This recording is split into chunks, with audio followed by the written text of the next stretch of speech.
Salut tout le monde, j'espère que vous allez bien. Alors, avant de débuter la vidéo achat comics du mois, je tenais déjà à vous remercier. Passez de très bonnes fêtes les amis. Soyez heureux, que le Papa Noël vous gâte, surtout en comics, qu'on puisse échanger justement sur vos achats ou sur ce que vous avez reçu du Papa Noël. On essaiera de se faire une petite vidéo à la fin de l'année. On va essayer, hein, si les fêtes sont pas trop costauds pour le bidou. Je tenais également à remercier à toutes les personnes qui participent à faire évoluer cette chaîne. On va essayer de continuer. Je sais que le micro, j'aimerais bien l'améliorer. Voilà, alors pour ceux qui sont adeptes, donnez-moi des conseils où vous achetez votre matériel pour que je puisse améliorer aussi mon stuff, comme on dit. Mais avant tout, nous allons passer donc à l'achat du mois avant la période de Noël, comme du petit apéritif avant la grande fête.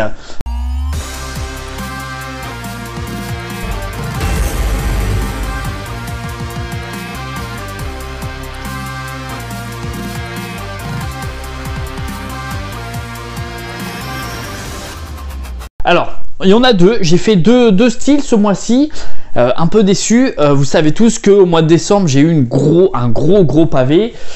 J'ai dû terminer X-Men Avenger Onslaught, donc plus de 1300 pages, donc gros pavé. Je vais pas faire de review pour le moment dessus. Je sais que toi au Geekman attends ma petite review dessus. Ne t'inquiète pas, ça va être fait, j'espère.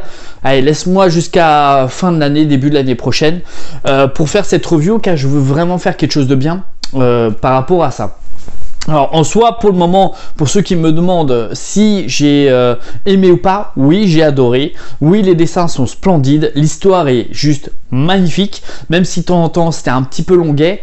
Le point négatif en fait de cet omnibus, c'est peut-être l'omnibus en lui-même. Ça veut dire vraiment quand on voit déjà le poids que ça doit faire, enfin moi je le vois, hein, c'est archi compliqué la prise en main, puis la lecture, faire attention à ce que pas les... Vous voyez là un peu, il y a un peu des pets.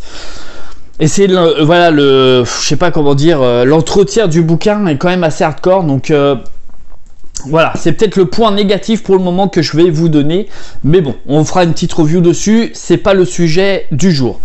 Alors, qu'est-ce que j'ai acheté avant Noël, avant que le Papa Noël me gâte?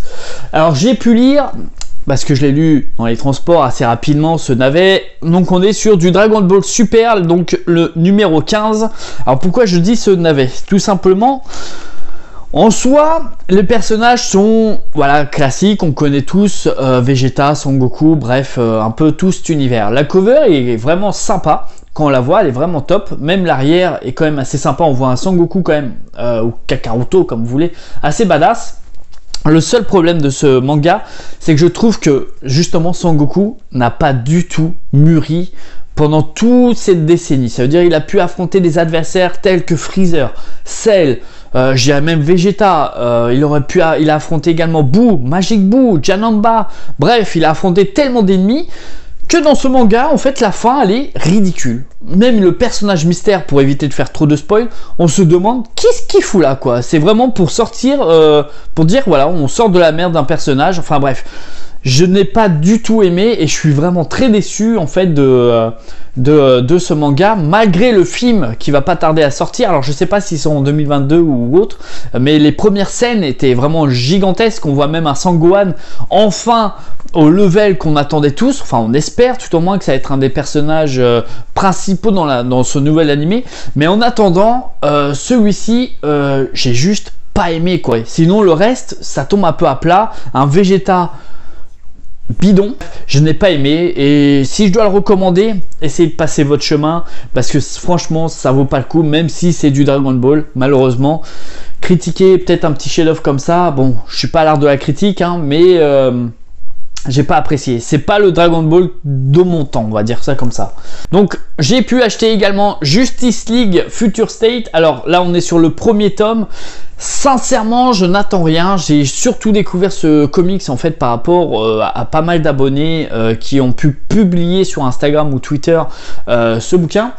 Il me donnait vraiment envie parce que les planches ont l'air quand même vraiment sympas. Donc on peut retrouver entre autres, donc là on est sur du Teen Titan, il y a également du Shazam, on a vu aussi également Flash. Donc on retrouve des personnages et leur futur. Alors sincèrement, je m'attends vraiment à rien. J'ai hâte de lire ce bouquin, enfin j'ai hâte de lire ce comics pour voir ce que ça donne, si ça vaut le coup ou pas. Alors je crois que le deuxième tome est déjà sorti, oui il est déjà sorti en 2021, donc je suis un petit peu à la bourre. Donc on va se mettre ça en prio pour voir à peu près ce que ça donne. Mais tout au moins la maison, même la couverture elle est quand même assez sympa. Donc voilà, grosso modo on retrouve des personnages sur ce tome 1 qui, on est sur une année 2027-2030. Donc hâte de découvrir, on va voir ce que ça donne. Il y a aussi également Batman, il me semble aussi Future State, donc je ne l'ai pas acheté. Parce que j'ai entendu pas mal de retours négatifs. Alors je sais pas vous ce que vous en avez pensé, dites-moi en commentaire si vous l'avez lu ou si vous pensez l'acheter, ou si vous l'avez déjà lu, qu'est-ce que vous en avez pensé, est-ce que ça vaut le coup ou pas, sans spoil s'il vous plaît. Donc voilà, donc hâte de lire ce petit truc, ce petit bijou. J'ai également eu la chance que l'édition Michel Lafon m'a offert Bash. Donc Bash, qu'est-ce que c'est? On retrouve en fait Rudy Gobert. Donc je ne connaissais pas du tout ce personnage, vous allez me dire honte à moi. C'est un basketteur professionnel en fait que j'ai pu découvrir en fait grâce à cette BD. Alors pour moi cette BD c'est entre du manga et du comics, donc c'est assez dur, donc c'est pour ça que je vais vous dire cette BD. Donc Bash, en gros on se retrouve en fait dans un monde assez dark où on va retrouver, alors quand je dis dark c'est un peu dans le même univers un peu que Gun, je sais pas si vous l'avez vu, ou Alita pour ceux qui voient à peu près de quoi je veux parler. On se retrouve un peu dans un monde un peu darkness où en fait des champions de basket vont s'affronter dans un terrain comment dire, explosif quoi, c'est-à-dire le terrain peut changer du moment où un autre, c'est l'arbitre qui est juge du match, ça veut dire il va mettre voilà soit des problèmes climatiques ou des difficultés pour ces champions. Et on va retrouver donc justement le jeune Rudy qui va justement évoluer, qui va devoir devenir un héros, où il va s'en rendre compte qu'il a certains pouvoirs. Et voilà, donc on va retracer un peu sa vie dans ce premier tome qui est quand même assez sympa. Alors je vous avoue, j'étais un petit peu sceptique au début, mais au fur et à mesure du temps de l'avoir lu, bon, faut aimer un peu le basket, je pense, faut aimer un peu cet univers-là, mais je le trouve vraiment sympa sur ce premier tome à découvrir pour ceux qui souhaitent offrir peut-être pour leurs enfants. C'est pas grossier, alors voilà, faut pas s'attendre à des choses grossières, c'est pas non plus ultra violent, c'est juste certaines scènes de basket qui sont un peu, voilà, où on voit que c'est un peu du fight quoi, mais ça reste assez sympa à lire. Donc voilà, je peux que recommander cette BD pour ceux qui aiment déjà, entre autres, Rudy Gobert et également le basket, ça peut être un bon mélange des deux, donc voilà.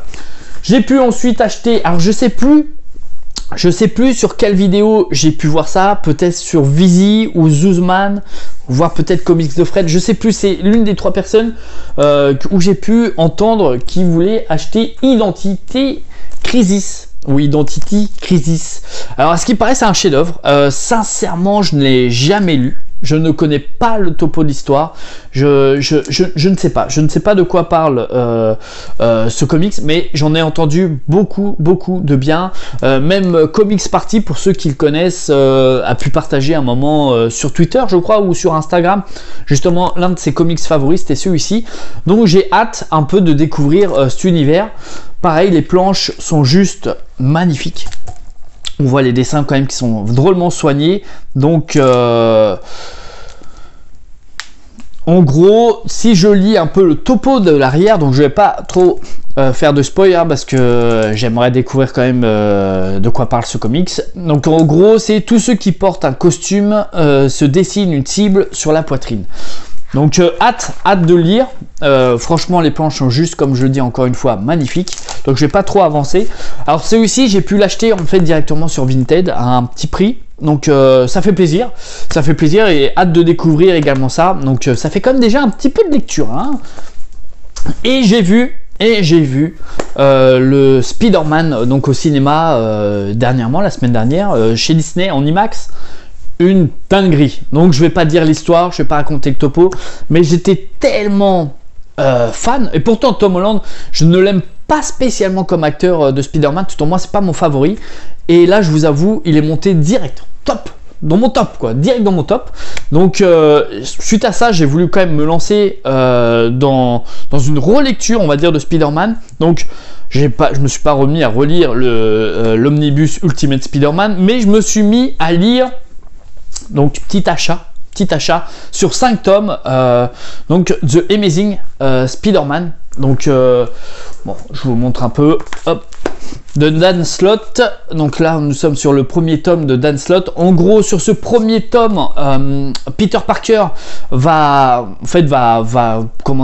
s'en rendre compte des conséquences qu'a fait le Spider-Man supérieur, enfin des actes qu'il a commis, et on va retrouver justement la Chatte Noire qui a décidé en fait de se venger de Peter Parker.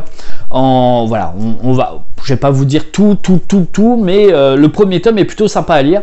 Le deuxième tome, où on retrouve également Peter Parker, et on va retrouver également les héritiers. Donc qui sont les héritiers? En gros, les héritiers, c'est des chasseurs d'araignées en fait qui voyagent d'univers en univers. Donc un très bon récit, tout au moins sur ce deuxième tome, que j'ai beaucoup apprécié. Et là je suis en train de lire le troisième tome, donc je peux pas encore vous raconter vraiment tout ce qui se passe. Et ensuite nous retrouvons donc pareil sur les deux tomes qui suivent, donc le 4 et le 5, où là en gros dans le dernier tome, je crois que c'est celui-ci, non, le quatrième, où en gros, oui, parce que Peter Parker s'est retrouvé aussi responsable d'une industrie, donc de Parker, et celui-ci, tout au moins, il y a écrit les industries Parker en péril, donc à mon avis, il va y avoir du drama là-dedans. Et ici, la guerre des gangs à New York, où je pense qu'on va bien s'éclater quand je vois juste la cover. Donc, petit achat du mois, enfin petit achat, c'est un petit achat, c'est sympa. Donc petite déception pour Dragon Ball Super, sinon le reste était vraiment sympa à lire. Donc on va se régaler sur tout ça. Juste avant les fêtes, ça va être un petit peu chaud parce que là il me reste que... j'arriverai pas à tout lire avant les fêtes en fait. Donc ça va faire une tonne de lecture. Mais heureusement que bientôt il y a les vacances pour rattraper un peu tout ce retard. Dites-moi vous ce que vous avez pu vous acheter ou ce que vous avez commandé justement pour Noël. Moi je peux que vous souhaiter que des bonnes choses. Joyeux Noël, passez des bonnes fêtes en famille. Si vous pouvez pas, si malheureusement vous travaillez, bah écoutez, essayez au moins de vous faire plaisir sur cette période. Et je vous dis à très vite pour une prochaine vidéo. Et attention, ça va être une vidéo concours les amis. Alors soyez présents, n'oubliez pas de liker. Ciao!